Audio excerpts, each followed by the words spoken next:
2025년 8월 세계가 주목한 소식 하나가 전해졌다. 공산권 국가 베트남이 한국의 K9 자주포 20문을 도입하기로 결정한 것이다. 1995년부터 30년간 러시아 무기에 80% 이상 의존해온 베트남이 처음으로 서방권 무기를 선택했다는 점에서 국제 방산 시장이 술렁였다. 3,500억 원 규모의 이 계약 뒤에는 단순한 무기 거래를 넘어선 이야기가 숨어 있었다. 중국과의 남중국해 긴장, 우크라이나 전쟁으로 인한 러시아 공급망 붕괴, 그리고 한국 포병 교관들의 숨은 노력까지 냉전 시대의 적국이었던 두 나라가 어떻게 역사적 협력을 이루어냈는가. 그 중심에는 제7기 기동군단 사격장에서 시작된 작은 만남이 있었다. 자랑스러운 대한민국의 기록, 계속 만나보고 싶으시다면 구독과 좋아요 눌러주시고 댓글에 대한민국 만세로 응원해주세요. 국방연대기 시작합니다. 2023년 2월 15일 경기도 포천 제7기 기동군단 사격장의 아침 공기는 차가웠다. 영하 5도의 날씨였지만 사격장에는 긴장감이 맴돌았다. 베트남 인민군 판 반 지ang 국방장관이 한국을 방문한 이유는 명확했다. K9 자주포를 직접 보기 위해서였다. 한국군 제7기동군단 포병여단 김태준 중령은 이날 시연을 총괄 지휘하는 책임을 맡았다. 그는 20년 포병 경력의 베테랑이었고 K9 자주포 1000여 발을 쏴본 경험이 있었다. 하지만 이번 시연은 달랐다. 상대는 공산권 국가의 국방장관이었고 이 자리가 한국 방산의 미래를 바꿀 수도 있었다. 김중령은 새벽 5시부터 사격장에 나와 있었다. 자주포 세대의 상태를 일일이 점검했다. 포신 내부의 청결도, 자동 장전장치의 작동 상태, 사격 통제 컴퓨터의 반응 속도까지 단 하나의 실수도 용납할 수 없었다. 부하 장교들에게 거듭 당부했다. 사격 시퀀스는 완벽해야 했다. 첫 발사부터 진지 이동, 재장전, 연속 사격까지 모든 과정이 매끄럽게 진행되어야 했다. 특히 사격 후 이탈 기동은 핵심이었다. K9의 가장 큰 장점 중 하나가 빠른 기동력이었기 때문이다. 오전 10시, 지ang 장관 일행이 관측소에 도착했다. 통역관을 대동한 그의 표정은 차분했지만 눈빛은 예리했다. 수행원 중에는 베트남 포병사령부 소속 장교들도 있었다. 그들은 수십 년간 러시아제 자주포를 써왔고 소련식 포병 교리로 훈련받은 전문가들이었다. 김중령은 그들이 K9을 어떤 시각으로 볼지 궁금했다. 베트남군이 주력으로 사용하는 러시아 무스타 S 자주포는 1980년대 설계된 무기였다. 수동 장전에 의존하고 사격 준비에 2분 이상 걸렸다. 반면 K9은 완전 자동화 시스템으로 30초 만에 사격 준비를 끝낼 수 있었다. 하지만 실제로 보기 전까지는 믿지 않을 것이라는 걸 김중령은 알고 있었다. 사격 개시 명령이 떨어졌다. K9 자주포 세대가 동시에 포문을 열었다. 155mm 포탄이 40km 떨어진 표적을 향해 날아갔다. 포성이 사격장을 뒤흔들었다. 15초 만에 3발을 연속으로 쏘는 속사 능력이 실현됐다. 자동 장전 장치가 분당 6발의 속도로 포탄을 장전하고 발사했다. 베트남 수행원들이 쌍안경을 들어 표적을 확인했다. 40km 떨어진 지점에 포탄이 정확히 명중했다. 오차 범위 5m 이내였다. 수행원 중 한 명이 지ang 장관에게 뭔가 보고했고 장관이 고개를 끄덕였다. 포성이 울려 퍼지는 사이 자주포들은 진지를 이동했다. 사격 후 즉시 위치를 바꿔 적의 역습을 피하는 사격 후 이탈 기동이었다. 47톤의 거대한 철갑이 시속 67km로 움직였다. 러시아 무스타 S가 시속 60km인 것에 비해 빠른 속도였다. 더 중요한 것은 진지 변경 시간이었다. K9은 사격 종료 후 30초 만에 이동을 시작할 수 있었다. 김중령은 지ang 장관의 반응을 살폈다. 그는 여전히 무표정했지만 수행원들과 베트남어로 짧게 대화를 나눴다. 내용은 알 수 없었지만 고개를 끄덕이는 모습이 여러 번 포착됐다. 수행원 중 한 명이 수첩에 뭔가 적기 시작했다. 두 번째 시연이 시작됐다. 이번에는 자동 사격 통제 장치를 활용한 정밀 타격이었다. 포수가 좌표를 입력하자 자주포가 스스로 포신 각도를 조정했다. 발사 준비 완료까지 걸린 시간은 정확히 28초였다. 러시아제 무스타 S가 2분 이상 걸리는 작업을 30초 만에 끝낸 것이다. 포탄이 발사됐고 정확히 표적 중심부를 명중시켰다. 관측소에서 쌍안경으로 이를 확인한 지양 장관이 처음으로 미소를 지었다. 그가 옆에 수행원에게 뭔가 말했고 수행원이 즉시 메모를 시작했다. 김중령은 안도의 한숨을 쉬었다. 시연은 성공적이었다. 하지만 이것은 시작에 불과했다. 지양 장관은 시연 후 한화 에어로스페이스 브리핑룸으로 이동했다. 그곳에서 K9의 기술 사양, 정비 체계, 탄약 호환성 등에 대한 세부 설명이 이어졌다. 질문은 구체적이었고 기술적이었다. 사거리는 얼마인가? 분당 발사 속도는 몇 발인가? 장갑 두께는 어느 정도인가? 엔진 출력은 얼마인가? 부품 수급은 어떻게 되는가? 정비 주기는 얼마나 되는가? 그는 단순히 구경하러 온 것이 아니었다. 구매를 진지하게 검토하고 있었다. 특히 나토 표준 155mm 포탄 호환성에 대해 집중적으로 물었다. 베트남이 보유한 러시아제 포탄은 152mm였고 서방 무기 체계와 호환되지 않았다. K9 도입은 단순히 자주포 교체가 아니라 포병 체계 전체의 전환을 의미했다. 브리핑이 끝난 뒤 지양 장관은 김중령에게 악수를 청했다. 그는 통역관을 통해 감사를 표했고 K9의 인상이 깊었다고 말했다. 하지만 구매 여부에 대해서는 언급하지 않았다. 김중령은 그의 눈빛에서 무언가를 읽었다. 관심은 확실했지만 결정까지는 넘어야 할 산이 많다는 것을. 그날 저녁 국방부와 한화 에어로스페이스 관계자들이 모였다. 베트남과의 협상 가능성을 논의하는 자리였다. 공산권 국가와의 방산 협력은 전례가 없었다. 정치적 민감성, 기술 유출 우려, 국제 관계 등 고려할 사항이 산더미였다. 하지만 한 가지는 분명했다. 베트남은 K9의 진심이었다는 것. 그리고 이 거래가 성사된다면 동남아시아 방산 시장의 문이 열릴 것이라는 점. 김중령은 창밖을 바라봤다. 사격장의 불빛이 어둠 속에서 깜빡였다. 그는 알지 못했다. 이날의 시연이 2년 후 역사적 계약으로 이어질 것이라는 사실을, 그리고 자신이 그 과정의 중심에 서게 될 것이라는 점을. 2023년 3월 서울 용산 국방부 청사 국제협력정책관실 박민수 서기관은 베트남 상황을 분석한 보고서를 책상 위에 펼쳐놓았다. 지양 장관의 방한 이후 한 달이 지났지만 베트남 측에서는 아무런 연락이 없었다. 박 서기관은 이것이 정상이라고 판단했다. 공산권 국가가 서방 무기를 도입한다는 것은 단순한 구매가 아니라 정치적 결단이었기 때문이다. 그는 베트남이 처한 상황을 이해하기 위해 자료를 정리하기 시작했다. 베트남은 1995년부터 2022년까지 전체 군사무기 수입의 80% 이상을 러시아에 의존해왔다. 이는 베트남 전쟁 이후 형성된 역사적 관계에서 비롯된 것이었다. 소련은 베트남에 전투기, 전차, 자주포, 잠수함 등 거의 모든 무기를 공급했고 베트남군의 교리와 훈련 체계도 소련식이었다. 하지만 2022년 2월 우크라이나 전쟁이 모든 것을 바꿔놓았다. 러시아는 우크라이나 전선에 모든 무기 생산량을 쏟아부었다. 수출용 무기는 사실상 중단됐다. 더 심각한 문제는 부품 공급이었다.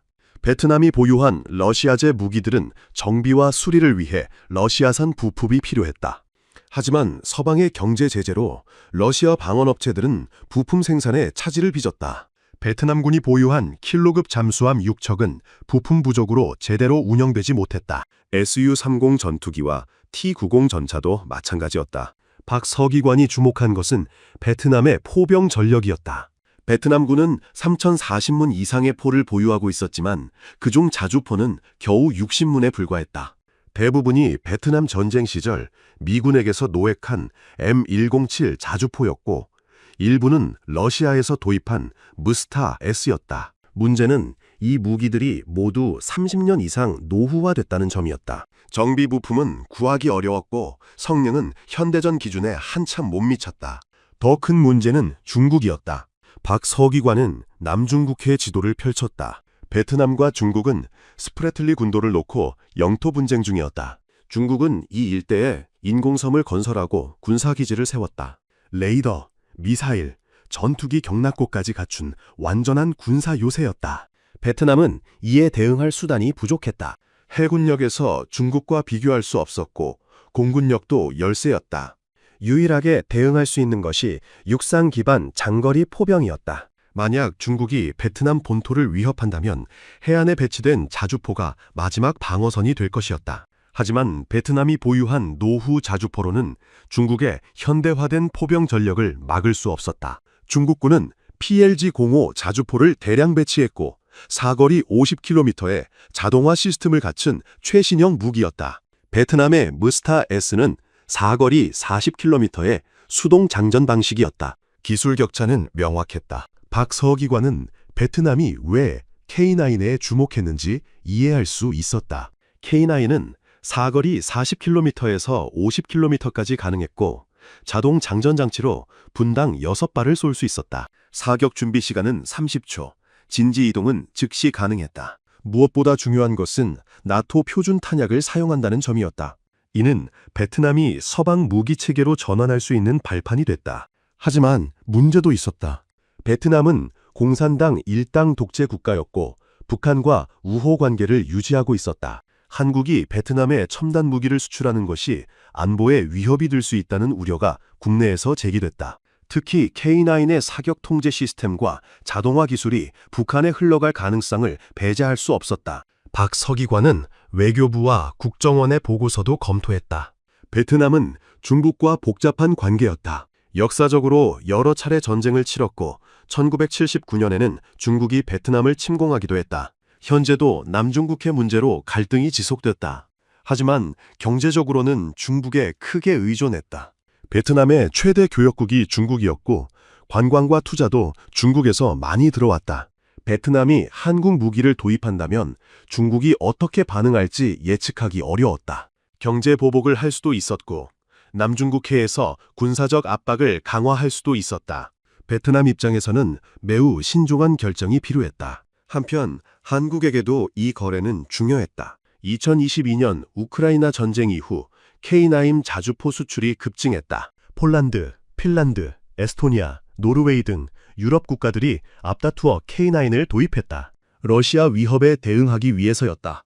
하지만 유럽 시장은 한계가 있었다. 동남아시아는 새로운 시장이었다. 베트남 인구는 1억 명에 가까웠고 군 병력은 50만 명이 넘었다. 경제 성장으로 국방 예산도 빠르게 증가하고 있었다. 베트남이 K9을 도입하면 주변 국가들도 관심을 가질 것이었다. 태국, 인도네시아, 필리핀 등 동남아 국가들이 잠재 고객이었다. 박 서기관은 보고서를 정리하며 생각했다. 베트남과의 협상은 단순한 무기 판매가 아니라 전략적 파트너십의 시작이 될 수 있다고. 하지만 그 과정은 쉽지 않을 것이었다. 4월이 되자 베트남에서 연락이 왔다. 포병사령부 소속 장교들이 한국을 방문해 K9 교육훈련 프로그램을 참관하고 싶다는 요청이었다. 박 서기관은 이것이 긍정적 신호라고 판단했다. 베트남이 본격적으로 K9 도입을 검토하기 시작한 것이다. 그는 즉시 국방부와 한화 에어로스페이스에 연락했다. 베트남 장교들을 위한 특별 프로그램을 준비해야 했다. 이번에는 단순한 시연이 아니라 실제 운용 능력을 보여줘야 했다. 박 서기관은 창밖을 바라봤다. 용산 국방부청사 너머로 서울 시내가 펼쳐졌다. 그는 이 협상이 성공하기를 바랐다. 한국과 베트남, 과거 전쟁에서 맞섰던 두 나라가 이제 협력 파트너가 될 수 있다는 가능성을. 하지만 그 길은 아직 멀었다. 2024년 11월 초 육군 포병학교 논산훈련장 김태준 중령은 베트남군 교육생들을 맞이했다. 베트남 포병사령부에서 파견된 5명의 장교와 부사관들이었다. 그중 대표는 응우옌 홍퐁 대령이었다. 그는 베트남 포병사령관의 최측근으로 30년 경력의 포병 전문가였다. 김중령은 첫 만남에서부터 미묘한 긴장을 느꼈다. 응우옌 대령의 표정은 딱딱했고 눈빛은 회의적이었다.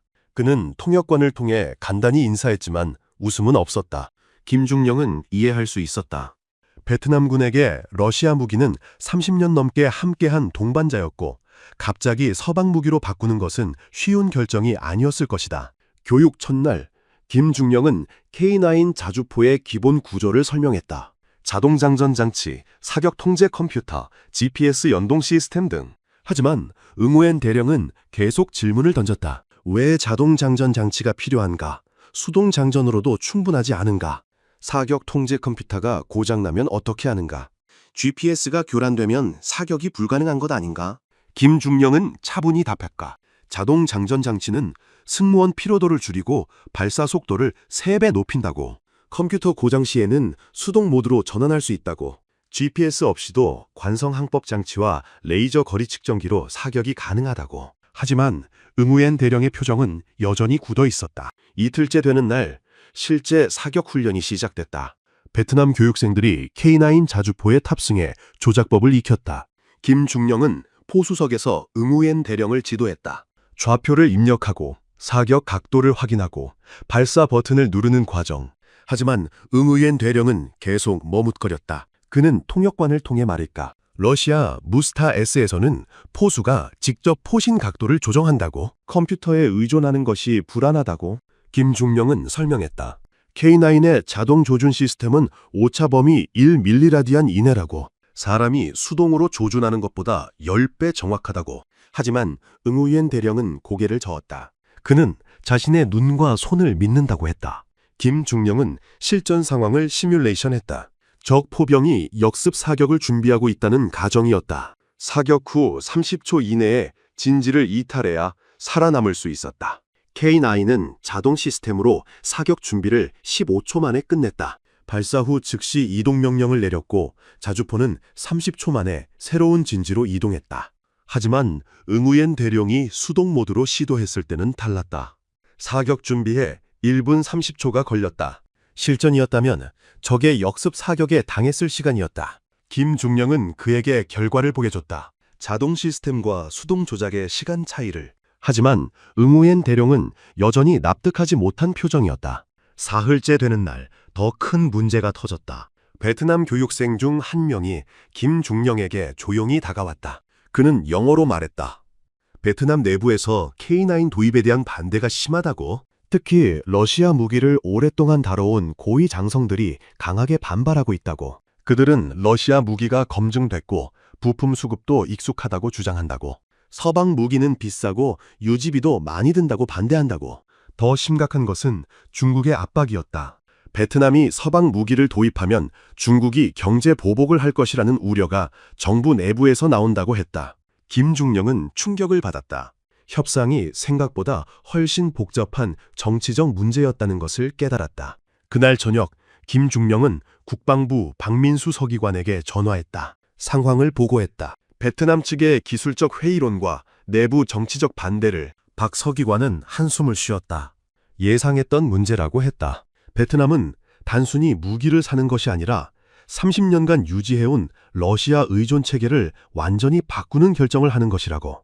그 과정에서 저항이 있을 수밖에 없다고 했다. 박 서기관은 김중령에게 당부했다. 기술적 우수성만으로는 부족하다고. 베트남 교육생들에게 신뢰를 심어줘야 한다고. K9이 단순히 좋은 무기가 아니라 그들의 생명을 지켜줄 파트너라는 확신을 줘야 한다고. 넷째 날, 김중령은 전략을 바꿨다.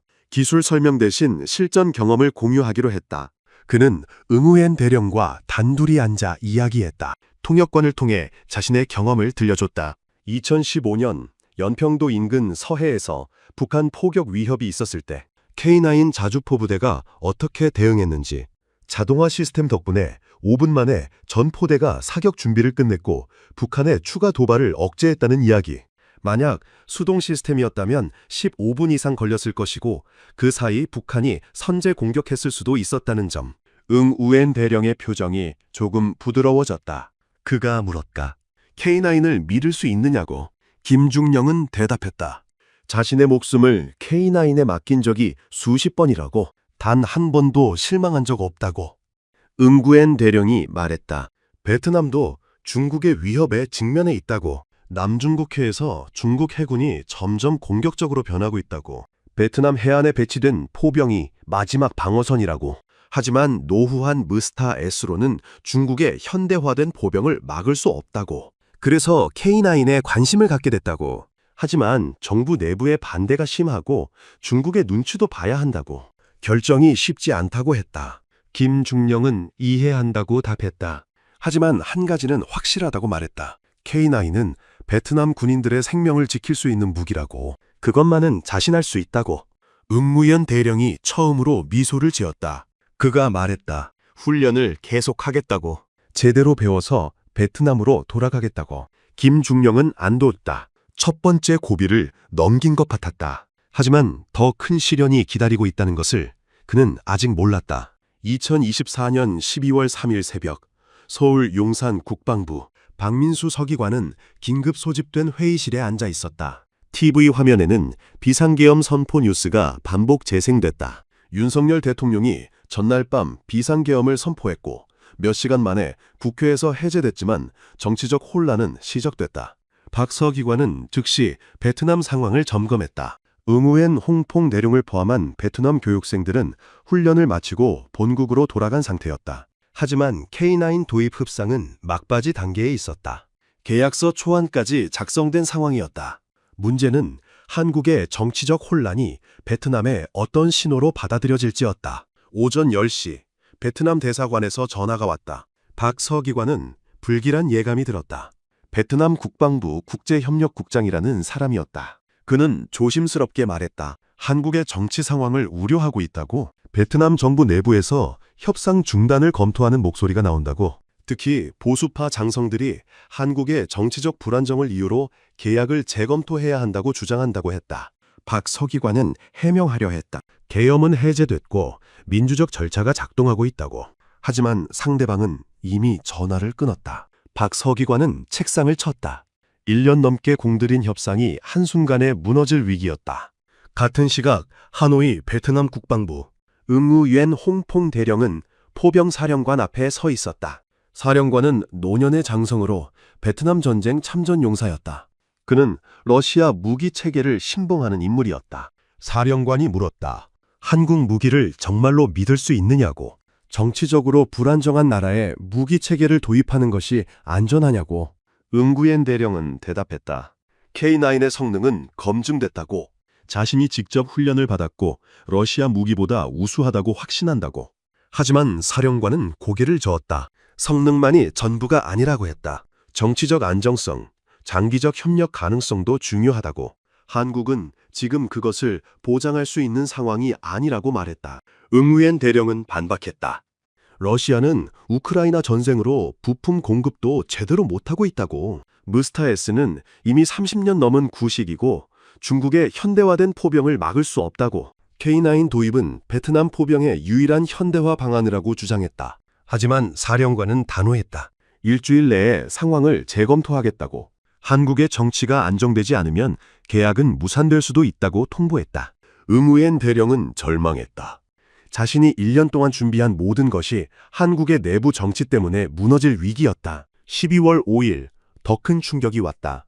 중국 관영 환구시보가 사설을 실었다. 제목은 베트남의 잘못된 선택이었다. 내용은 노골적이었다. 베트남이 서방 무기를 도입하는 것은 지역 안정을 해치는 행위라고. 중국과 베트남은 전통적 우호 관계인데 이를 배신하는 것이라고. 경제 협력에도 영향을 줄 수 있다는 암시까지 담겨 있었다. 박 서기관은 이것이 중국의 경고임을 알았다. 베트남에 대한 노골적인 압박이었다. 중국은 베트남 최대 교역국이었다.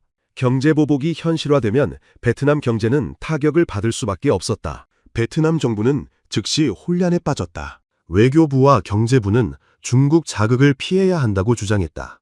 K9 도입을 연기하거나 축소하자는 의견이 나왔다. 반면 국방부는 안보가 우선이라고 맞섰다. 중국의 위협이 날로 커지는데 그들 눈치만 보다가는 영토를 지킬 수 없다고 반박했다.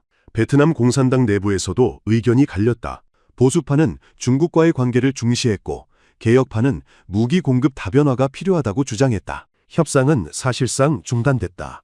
12월 10일 박 서기관은 한화 에어로스페이스 담당자와 긴급 회의를 했다. 상황은 최악이었다. 한국의 정치 혼란과 중국의 압박이 동시에 베트남을 압박하고 있었다. 한화 측은 우려를 표했다. 이 계약이 무산되면 동남아 시장 진출 자체가 어려워진다고. 베트남이 첫 고객인데 여기서 실패하면 다른 동남아 국가들도 의구심을 가질 것이라고 했다. 박 서기관도 알고 있었다. 하지만 지금은 할 수 있는 게 없었다. 한국의 정치가 안정되고 베트남 내부 결정을 기다릴 수밖에 없었다. 한편 하노이에서는 또 다른 움직임이 있었다. 러시아 무기 수출업체가 베트남을 방문했다. 그들은 무스타 SM이라는 개량형 자주포를 제안했다. 기존 무스타 S를 업그레이드한 버전으로 일부 자동화 기능을 추가했다고 설명했다. 가격은 K9보다 30% 저렴했다. 부품 공급도 보장하겠다고 약속했다. 베트남 국방부 일각에서는 이 제안에 관심을 보였다. 익숙한 러시아 무기 체계를 유지하면서도 성능을 개선할 수 있다는 점이 매력적이었다. 게다가 중국을 자극하지 않을 수 있었다. 응무엔 홍퐁 대령은 이 소식을 듣고 분노했다. 무스타 SM은 겉만 번지르르한 구식이라고 주장했다. 자동화라고 해봐야 부분적이고 사격 준비 시간은 여전히 1분 이상 걸린다고.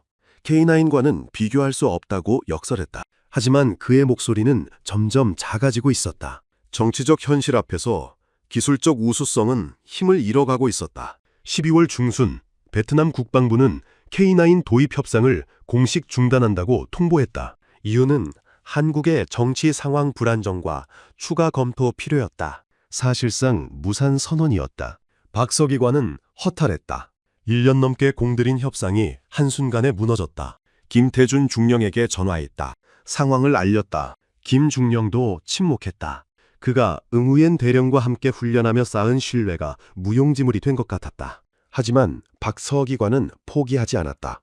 아직 끝난 것은 아니라고 생각했다. 베트남은 여전히 K9이 필요했다. 중국의 위협은 사라지지 않았고 러시아 무기의 한계도 명확했다. 언젠가 기회가 다시 올 것이라고 믿었다. 문제는 그 기회가 언제 올지, 그리고 그때까지 기다릴 수 있을지였다. 2025년 1월 한국은 탄핵 정국으로 혼란스러웠다. 박민수 서기관은 사무실에서 베트남 관련 서류들을 정리하고 있었다. 협상 중단 통보 후 한 달이 지났지만 베트남 측에서는 아무런 연락이 없었다. 국방부 내부에서는 이미 베트남 프로젝트를 실패로 간주하는 분위기였다. 상급자들은 박 서기관에게 다른 국가로 방향을 전환하라고 지시했다. 하지만 그는 포기할 수 없었다. 1년 넘게 공들인 프로젝트를 이대로 끝낼 수는 없었다. 그는 베트남 대사관에 비공식 접촉을 시도했다. 하지만 상대방은 냉담했다. 현재로서는 협상 재개가 불가능하다는 답변만 돌아왔다. 같은 시각 하노이에서는 더 심각한 상황이 벌어지고 있었다. 응우엔 홍퐁 대령은 포병사령관에게 최후 통첩을 받았다. K9 도입을 포기하고 러시아 무스타 SM 도입을 추진하라는 명령이었다. 응구옌 대령은 반발했다. 무스타 SM은 K9의 절반 성능밖에 안 된다고, 중국 포병을 막을 수 없다고 주장했다. 하지만 사령관은 단호했다. 정치적 현실을 받아들이라고. 한국은 신뢰할 수 없고 중국을 자극해서는 안 된다고 말했다. 응우옌 대령은 선택의 기로에 섰다. 명령을 따르거나 자신의 신념을 지키거나. 그는 후자를 택했다. 사령관에게 사표를 제출했다. 30년 군 경력을 포기하는 결정이었다. 응구옌 대령의 사표는 베트남 국방부에 파장을 일으켰다. 그는 포병 분야에서 가장 존경받는 장교 중 한 명이었다. 그가 K9 도입 문제로 사표를 낸다는 소문이 퍼지자 젊은 장교들 사이에서 동요가 일었다. 그들도 응우옌 대령처럼 K9의 우수성을 알고 있었다. 러시아 무기가 한계에 다다랐다는 것도 공감했다. 하지만 고위 장성들의 결정에 맞설 수는 없었다. 베트남군은 엄격한 위계 사회였고 명령 불복종은 군 생활의 끝을 의미했다. 응구옌 대령의 사표는 일주일 동안 보류됐다. 포병사령관은 그를 설득하려 했다. 개인적으로 만나 대화를 나눴다. 군인은 정치적 결정을 따라야 한다고, 기술적 판단만으로 모든 것을 결정할 수 없다고 말했다. 하지만 응우옌 대령은 흔들리지 않았다. 그는 자신이 한국에서 본 것을 잊을 수 없었다. K9이 얼마나 빠르고 정확한지, 자동화 시스템이 얼마나 효율적인지, 무엇보다 김태준 중령이 자신의 목숨을 K9에 맡긴다고 했던 그 확신을. 응우의 대령은 사령관에게 말했다. 만약 러시아 무기를 고집하다가 중국과 전쟁이 벌어진다면 베트남 포병은 무너질 것이라고. 자신은 그 책임을 질 수 없다고 했다. 사령관은 더 이상 설득하지 않았다. 그는 응우엔 대령의 사표를 받아 책상 서랍에 넣었다. 30년 군 경력이 끝나는 것처럼 보이는 순간이었다. 2월 초 상황은 더욱 악화됐다. 중국이 남중국 해에서 대규모 군사훈련을 실시했다. 스프레틀리 군도 인근 해역에서 항공모함과 구축함, 잠수함이 동원된 훈련이었다. 베트남 해군은 긴장했다. 이것이 단순한 훈련인지 아니면 베트남에 대한 압박인지 판단하기 어려웠다. 베트남 국방부는 긴급 회의를 소집했다. 대응 방안을 논의했지만 뾰족한 수가 없었다. 해군력에서 중국과 비교할 수 없었고 공군도 열세였다. 유일한 방어 수단은 해안 포병이었다. 하지만 노후한 무스타S로는 중국 함대를 위협하기 어려웠다. 회의 중에 한 장성이 K9을 언급했다. 만약 K9이 배치돼 있었다면 상황이 달랐을 것이라고. 50km 사거리로 중북 함대를 타격할 수 있었을 것이라고 말했다. 회의실이 조용해졌다. 모두가 같은 생각을 했지만 아무도 입 밖에 내지 못했다. 한국과의 협상은 이미 중단됐고 정치적으로 재개하기 어려웠다. 중국의 눈치를 봐야 했고 한국의 정치 불안도 여전했다. 결국 회의는 아무런 결론 없이 끝났다. 포병사령관은 회의 후 혼자 남아 생각에 잠겼다. 응구엔 홍콩 대령이 옳았다는 생각이 들었다. 하지만 인정하기에는 너무 늦었다. 한편 서울에서는 박민수 서기관이 마지막 시도를 하고 있었다. 그는 외교부를 통해 베트남 정부에 비공식 메시지를 보냈다. 한국의 정치 상황이 안정되고 있다는 내용이었다. 탄핵 절차가 진행 중이지만 민주적 제도는 정상 작동하고 있다고. 방산협력은 정부 간 공식 계약이므로 정권 교체와 무관하게 이행될 것이라고 보장했다. 하지만 베트남 측 반응은 없었다. 박 서기관은 절망했다. 모든 노력이 수포로 돌아가는 것 같았다. 2월 말 김태준 중령이 박 서기관에게 연락했다. 그도 응우엔 대령 소식을 들었다고 했다. 사표를 냈다는 것에 김 중령은 죄책감을 느꼈다. 자신이 응우엔 대령에게 K9의 우수성을 너무 강하게 확신시킨 것은 아닌지, 그 때문에 그가 군 경력을 포기하게 된 것은 아닌지. 박 서기관은 위로했다. 그것은 응우엔 대령 자신의 선택이라고. 군인으로서 옳다고 믿는 것을 지킨 것이라고 말했다. 하지만 두 사람 모두 무력감을 느꼈다. 기술과 신념만으로는 정치를 이길 수 없다는 현실을. 3월 초 베트남은 러시아와 무스타 SM 도입 협상을 시작했다. 20문 도입 계획이었다. 가격은 K9보다 저렴했지만 성능은 훨씬 떨어졌다. 베트남 국방부는 이것이 현실적 선택이라고 발표했다. 러시아와의 전통적 우호 관계를 유지하면서도 포병 현대화를 추진한다는 명분이었다.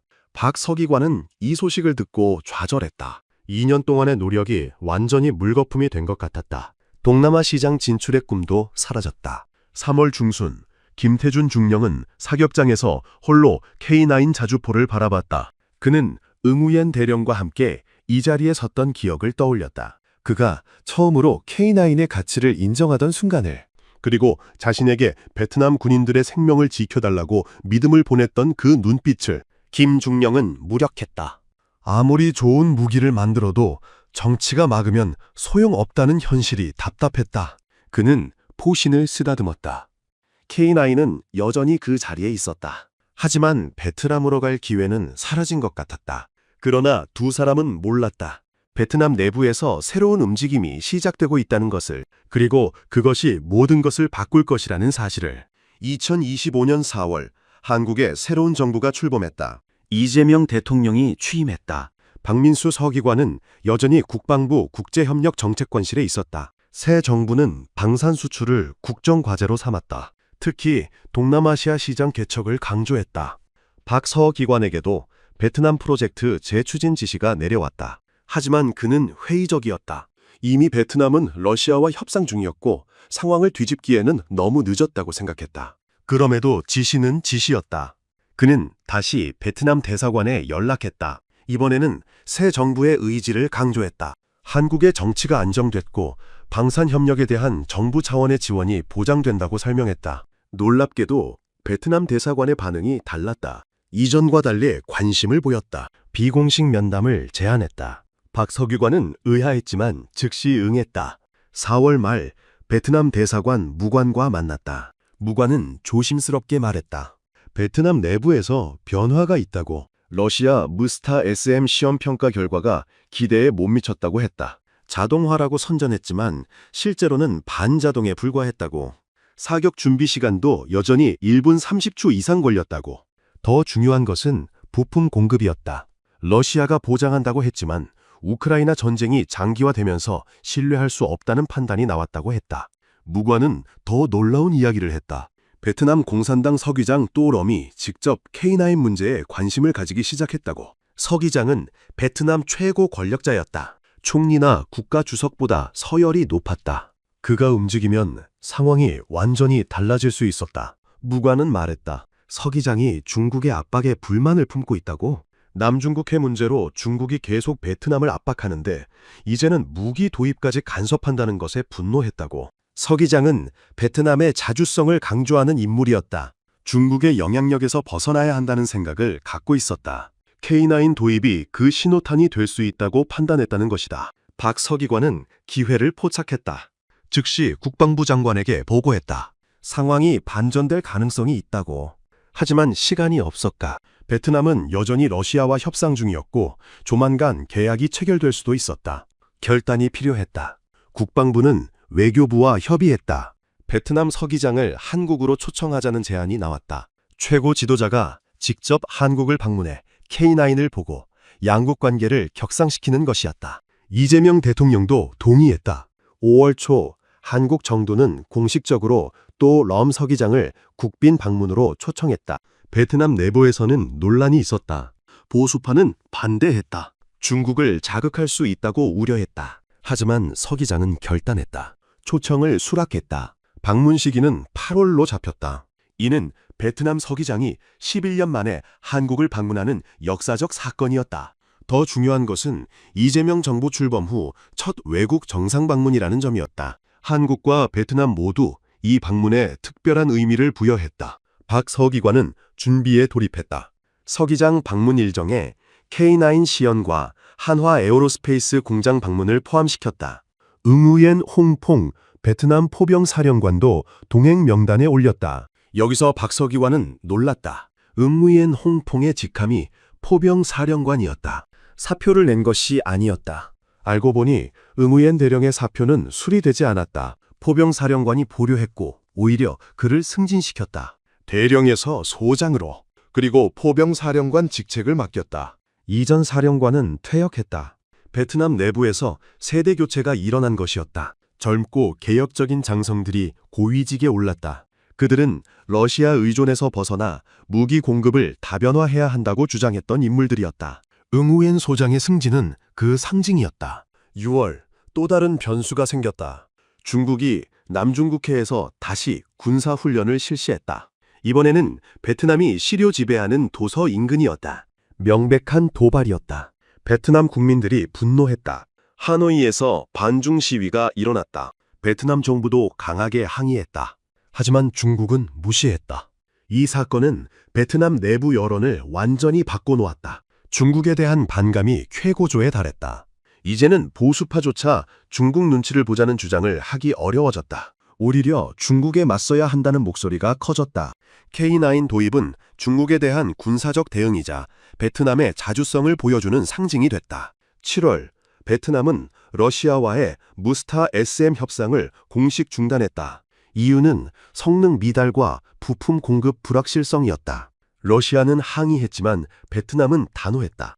대신 한국과의 협상 재개를 공식 발표했다. 박 서기관은 드디어 숨통이 트이는 느낌이었다. 1년 반 동안의 악몽이 끝나고 새로운 기회가 열렸다. 그는 즉시 한화 에어로스페이스와 협의했다. 계약 조건을 재조정했다. 가격은 이전과 동일하게 유지했다. 2억 5천만 달러, 20문. 하지만 추가 옵션을 넣었다. 향후 20문 추가 도입 시 가격 할인과 기술 이전 협력. 베트남 측도 만족했다. 8월 10일 또 럼 서기장이 한국에 도착했다. 공항에서 이재명 대통령이 직접 영접했다. 국빈 방문 최고 예우였다. 다음 날 서기장 일행은 포천 제7기 기동군단 사격장을 방문했다. 김태준 중령이 다시 시연을 총괄했다. 2년 전 지안 국방장관에게 보여줬던 그 시연을. 하지만 이번에는 더 특별했다. 응우옌 홍퐁 포병사령관이 함께 있었다. 김중령과 응우옌 사령관은 제회했다. 두 사람은 악수했다. 말은 없었지만 눈빛으로 모든 것을 이해했다. 함께 견뎌낸 시간들. 그리고 마침내 찾아온 이 순간을. K9 시연이 시작됐다. 포송이 울렸고 자주포가 정확히 표적을 명중시켰다. 또 럼 서기장은 만족스러운 표정이었다. 시현 후 한화 에어로스페이스 창원 공장을 방문했다. 생산 라인을 둘러보고 기술진과 대화했다. 저녁 만찬에서 이재명 대통령과 또 럼 서기장은 합의했다. K9 자주포 20문 도입 계약을 체결하기로. 베트남은 한국을 신뢰한다고, 한국도 베트남을 전략적 파트너로 본다고 확인했다. 박민수 서기관은 만찬장 밖에서 이 순간을 지켜봤다. 2년간의 여정이 마침내 결실을 맺는 순간이었다. 그는 안도의 한숨을 쉬었다. 포기하지 않길 잘했다고 생각했다. 2025년 8월 11일 서울 용산 대통령실. 이재명 대통령과 또 럼 베트남 공산당 서기장이 공동 성명을 발표했다. 한국 베트남 포괄적 전략 동반자 관계 심화를 위한 역사적 선언이었다. 성명서에는 다양한 협력 분야가 포함됐지만 핵심은 국방 협력이었다. K9 자주포 20문 도입 계약 체결. 박민수 서기관은 기자회견장 뒤편에서 이 장면을 지켜봤다. 2년 반의 여정이 마침내 공식화되는 순간이었다. 계약 방식은 정부 간 거래였다. 한화 에어로스페이스가 직접 베트남에 납품하는 것이 아니라 코트라를 통한 정부 간 공식 계약이었다. 이는 단순한 상업 거래가 아니라 국가 대 국가 전략적 협력임을 의미했다. 계약 금액은 2억 5천만 달러, 약 3,500억 원이었다. 유지보수 계약은 별도로 추후 체결하기로 했다. 계약서에 서명하는 순간 응우옌 홍퐁포 포병사령관의 얼굴에 미소가 번졌다. 그는 2년 전 이 자리를 꿈꿨지만 현실은 녹록지 않았다. 사표까지 쓸 만큼 절망했던 순간도 있었다. 하지만 끝까지 포기하지 않았고 결국 이뤄냈다. 한편 김태준 중령도 참석자 명단에 있었다. 국방부 포병교리 발전 담당관으로 초청됐다. 그는 응우옌 사령관과 눈이 마주치자 고개를 끄덕였다. 서로에게 말없는 축하를 보냈다. 계약 체결 후 기자회견에서 질문이 쏟아졌다. 중국의 반발이 예상되는데 어떻게 대응할 것인가? 북한과 우호 관계인 베트남에 첨단 무기를 수출하는 것이 안보에 문제가 되지 않는가? 이재명 대통령은 차분히 답했다. 한국과 베트남은 이미 전략적 파트너 관계라고, 정상적인 국방 협력이며 특정 국가를 겨냥한 것이 아니라고 설명했다. 또 럼 서기장도 강조했다.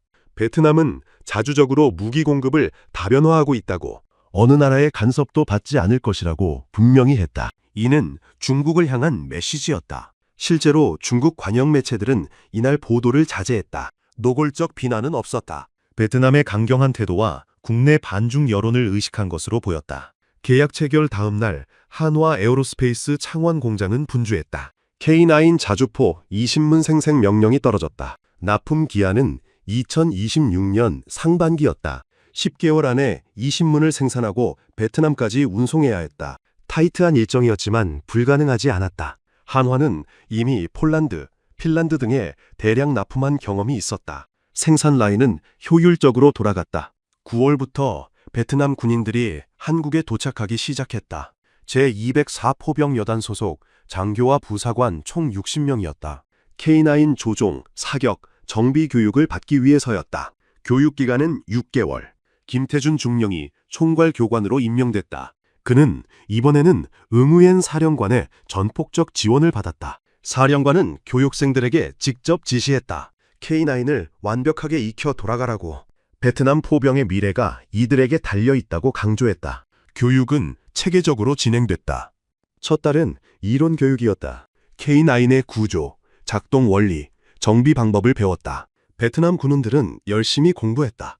그들은 무스타 S와의 차이를 확실히 느꼈다. 자동장전 장치의 효율성, 사격 통제 컴퓨터의 정확성, 기동 시스템의 신속성, 모든 것이 한 세대 앞선 기술이었다. 두 번째 달부터는 실전 훈련이었다. 논산 훈련장에서 실제 사격을 했다. 처음에는 서툴렀다. 러시아식 수동 조작에 익숙한 그들에게 자동화 시스템은 낯설었다. 하지만 반복 훈련으로 익숙해졌다. 한 달 후에는 한국군 수준으로 조작할 수 있게 됐다. 김중령은 만족했다. 베트남 군인들의 학습 능력과 열정이 인상적이었다. 특히 젊은 부사관들이 뛰어났다. 그들은 정비 기술도 빠르게 습득했다. 엔진 분해 조립, 포신 교체, 전자장비 점검까지. 6개월 후에는 한국의 도움 없이도 독자적으로 K9을 운용할 수 있는 수준에 도달했다. 2026년 3월 드디어 K9 자주포 20문이 완성됐다. 창원 공장에서 출고식이 열렸다. 베트남 국방부 대표단이 참석했다. 응무옌 홍퐁 사령관이 직접 왔다. 그는 K9 앞에 서서 감회에 젖었다. 3년 전 처음 제7기 기동군단 사격장에서 봤던 그 자주포. 자신이 목숨을 걸고 도입했던 무기. 이제 베트남의 것이 됐다. 출고식 후 자주포는 부산항으로 이동했다. 전용 수송선에 실렸다. 3일 후 베트남 하이퐁항에 도착할 예정이었다. 베트남 교육생들도 함께 귀국했다. 그들은 조국에서 K9을 직접 운용할 준비가 돼 있었다. 3월 말 하이퐁항 K9 자주포 20문이 하역됐다. 베트남 국방부는 공식 인수식을 열었다. 또 럼 서기장도 참석했다. 그는 짧은 연설을 했다. 이 자주포는 베트남의 자주 국방을 상징한다고, 어떤 외부 압력에도 굴하지 않고 베트남 스스로 안보를 책임진다는 의지를 보여준다고 강조했다. K9은 즉시 제204 포병여단에 배치됐다.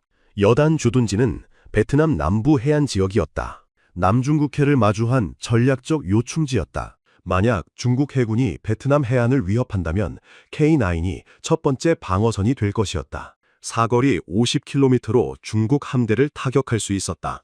4월 초 베트남군은 K9으로 첫 실사격 훈련을 실시했다. 남중국해 앞바다를 향해 포문을 열었다. 155mm 포탄이 45km 떨어진 표적을 정확히 명중시켰다. 응우엔 사령관은 만족스러웠다. 3년의 여정이 마침내 완성됐다. 한편 이 소식은 동남아시아 전역에 퍼졌다. 베트남이 K9을 도입했다는 사실이 주변 국가들에게 알려졌다. 태국, 인도네시아, 필리핀 등이 관심을 보이기 시작했다. 그들도 노후한 포병 전력을 현대화해야 했고 K9이 유력한 옵션으로 떠올랐다. 한국 방사는 베트남을 통해 동남아 시장의 문을 연 것이었다. 박민수 서기관은 서울에서 이 소식을 들었다. 그는 보고서를 작성하며 지난 3년을 돌아봤다. 2023년 2월 첫 시연부터 시작해 협상 중단의 위기, 그리고 극적인 반전까지 수많은 사람들의 노력이 모여 이룬 성과였다. 김태준 중령의 열정, 응구옌 사령관의 신념, 한화 기술진의 헌신, 그리고 양국 정부의 결단, 모두가 있었기에 가능했다. 박 서기관은 보고서 마지막에 적었다. K9의 베트남 수출은 단순한 무기 판매가 아니라고. 한국과 베트남, 과거 전쟁에서 맞섰던 두 나라가 이제 진정한 파트너가 됐다는 증거라고. 그리고 이것이 시작이라고. 앞으로 더 많은 협력이 기다리고 있다고 결론지었다. 2026년 3월 초 남중국해 베트남 해안경비대가 중국 어선의 불법 조업을 단속하던 중이었다. 중국 해안경비대 함정이 나타나 베트남 경비정을 위협했다. 긴장이 고조됐다. 하지만 이번에는 달랐다. 베트남 제204 포병여단이 해안 진지에서 대기 중이었다. 막 배치된 K9 자주포 4문이 사격 준비 태세를 갖췄다. 레이더가 중국 함정의 위치를 포착했다. 사거리 아니었다. 베트남 해군 사령부는 중국 측에 경고 메시지를 보냈다. 해안 포병이 사격 준비 중이라고. 더 이상 접근하면 대응 조치를 취할 것이라고 통보했다. 중국 함정은 30분 후 후퇴했다. 실제 사격은 없었지만 메시지는 분명했다. 베트남은 이제 다르다는 것을. K9 자주포는 단순히 무기가 아니라 베트남의 의지를 보여주는 상징이 됐다. 이 소식은 동남아시아 전역에 퍼졌다. 태국 국방부는 즉시 한국에 연락했다. K9 도입 상담을 요청했다. 인도네시아와 필리핀도 관심을 표명했다. 베트남의 성공 사례가 주변 국가들에게 확신을 줬다. 공산권 국가도 도입했는데 우리가 못할 이유가 있느냐는 분위기였다. 한국 방사는 동남아 시장에서 급속도로 입지를 넓혀갔다. 베트남이 교두보가 된 것이었다. 박민수 서기관은 태국, 인도네시아 협상을 담당하게 됐다. 베트남 프로젝트의 경험이 자산이 됐다. 그는 각국 국방부 관계자들에게 베트남 사례를 소개했다. 어떻게 러시아 의존에서 벗어나 무기 공급을 다변화했는지, K9이 실전에서 어떤 위력을 발휘하는지 설명했다. 반응은 뜨거웠다. 3월 중순 응위엔 홍퐁 베트남 포병 사령관이 다시 한국을 방문했다. 이번에는 추가 협력 논의를 위해서였다. 베트남은 K9 20문 외에 추가로 20문을 더 도입하고 싶다고 제안했다. 또한 K-10 탄약 보급 장갑차와 천무 다연장 로켓도 관심을 보였다. 포병 전력 전체를 한국 체계로 전환하겠다는 의도였다. 응구옌 사령관은 서울에서 김태준 중령과 재회했다. 김 중령은 이제 대령으로 진급해 있었다. 국방부 국제군사협력본부 동남아 담당관이었다. 두 사람은 악수를 나눴다. 3년 전 포천 사격장에서 처음 만난 이후 많은 일이 있었다. 회의론, 좌절, 그리고 승리까지 함께 견뎌낸 시간들이었다. 응우옌 사령관은 김 대령에게 말했다. 베트남 포병이 완전히 달라졌다고. K9 덕분에 자신감을 찾았다고. 이제 중국 포병과도 대등하게 맞설 수 있다고 했다. 더 중요한 것은 베트남 군인들의 마인드가 바뀌었다는 점이었다. 과거에는 러시아 무기에 의존하며 수동적이었다면 이제는 스스로 최고의 무기를 선택하고 운용한다는 자부심을 갖게 됐다고 설명했다. 김 대령은 대답했다. 그것이 K9의 진정한 가치라고. 무기의 성능도 중요하지만 그것을 다루는 사람들의 자신감이 더 중요하다고. 응우엔 사령관은 고개를 끄덕였다. 두 사람은 서로를 이해하는 군인이었다. 한국과 베트남은 방산협력 MOU 체결을 추진하기 시작했다. 향후 10년간 총 20억 달러 규모의 무기 도입 계획이었다. K9 추가 도입, K10 탄약차, 천무 다연장, 그리고 차세대 전투기 도입까지 포함될 예정이었다. 베트남은 러시아 의존도를 50% 이하로 낮추고 한국을 제2의 무기 공급국으로 삼기로 방향을 정했다. 이는 베트남 국방 역사상 가장 큰 전환이었다. 또 럼 서기장은 이를 자랑스럽게 발표했다. 베트남은 어느 나라의 위성국도 아니라고, 스스로 선택하고 결정하는 자주 국가라고 강조했다. 이는 중국뿐 아니라 러시아에도 보내는 메시지였다. 한편 한국에서는 K9 베트남 수출이 교과서 사례로 자리 잡았다. 국방대학교는 이를 방산 수출 성공 사례로 연구했다. 핵심은 세 가지였다. 첫째, 기술적 우수성. K9은 성능에서 러시아 무기를 압도했다. 둘째, 끈질긴 협상. 중단 위기에도 포기하지 않고 기회를 기다렸다. 셋째, 신뢰 구축. 김태준 대령과 응우옌 사령관의 개인적 신뢰가 협상의 기반이 됐다. 이 세 가지가 결합돼 역사적 계약을 만들어냈다. 3월 말 베트남 하노이에서 K9 배치 기념식이 열렸다. 제204 포병여단 주관으로 성대하게 진행됐다. 한국에서도 대표단이 참석했다. 박민수 서기관, 김태준 대령, 한화 에어로스페이스 임원들이었다. 기념식에서 베트남 국방부는 한국 측에 감사패를 전달했다. 베트남 포병 현대화에 기여한 공로를 인정한다는 내용이었다. 응구옌 사령관은 연설했다.